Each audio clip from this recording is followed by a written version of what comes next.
and it's very, very common for men to have affairs or serial relationships, but that's supposedly a monogamous social system. And then when we look at polygyny, which is still very common in Africa and in the Caribbean, by the way, but what we called it in the Caribbean was the other woman syndrome, or the outside woman syndrome.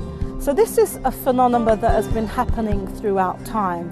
I wouldn't necessarily say it's been there from the beginning of time, and we know time began a very, very long time ago, but it has developed, and it has developed as a way of really, I would say, trying to put balance back where there has been imbalance. And why am I saying that? If we look at men, the death rate of men going off to war, men being the ones who traditionally in some societies went off, I wouldn't necessarily say hunter-gatherer because that's only an aspect of our history, but we've always had these systems where women would actually come together collectively and share in some of the domestic responsibilities, which in an African context is not us sitting at home. You know, we never ever had that kind of a privilege as African women. So we developed these family systems, and in particular for us, it was an aspect of our nation building.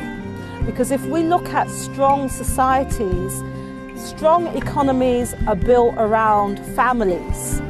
It's families that build communities, that build nations, and that build strong economies. And in a system where you have more than one wife, then they're all economic producers. And the amount of children we have, we know historically, our children were our wealth. Because the more children you have, the more wives you have, the wealthier the family is. Why? Because there's more people on board to do the productive work and to engage in the labour. That's just how it was. And we shouldn't really put a judgment on it, because it's a system that in our wisdom of the past we developed. And some would say that it was an oppressive system that men developed. I think that's a particular nuanced view of looking at our history.